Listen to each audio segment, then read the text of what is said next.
That's a definite sign of the times. Good afternoon. I'd like to welcome everybody here today, not just our panel of MPs, handsome though they all are, but also those of you who've travelled to join us from far and wide in the UK, almost, literally, from John O'Groats to Land's End. We've all been involved in this distressing saga since the balloon went up in late 2000. 14 years ago. I don't know about you, but I've aged much more than 14 years in that time with the worry of this. We've had the credit crunch, the collapse of the high street banks, years of austerity, RBS, HBOS, Northern Rock, IceSave, all bailed out to avoid what the government called systemic risk. Yet somehow, the only people whose money wasn't protected was ours. After 8 years of marvellous EMAG fighting the good fight, there seemed to be light at the end of the tunnel. In 2008, the Parliamentary Ombudsman said that government regulators had failed us for a decade and that we should be compensated.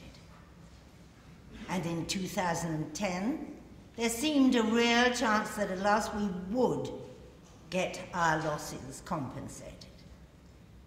That in the words of the Parliamentary Ombudsman, we should be put back in the position we would have been in had maladministration not occurred.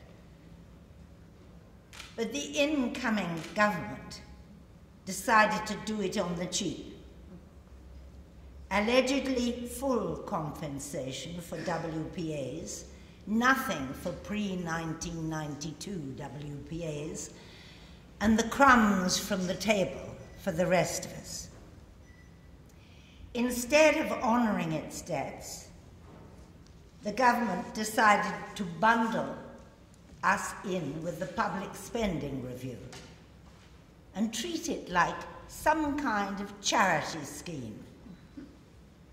And they seemed to think it was some kind of vote-winning largesse. How could a caring government do this to its old people? We here are a perfect example of what they're begging us to do now, which is to look ahead, to prepare for our futures. What are the young people going to think who are vaguely considering taking out a pension? When you think that we have waited for 14 years, been offered a little pocket money after 10 years, and we're still waiting. Well, I don't know about you, but I want them to settle their debt, not fob me off with the fifth. My compensation glass is not 20% full. It's 80% empty. It's not charity, it's our money. And it's an unsettled debt. A debt is a debt. And I'm tired waiting for it to be settled. Now I'd like to hand you over to our first speaker, a man who gave us a rousing commitment the last time we were here. Tim Fallon.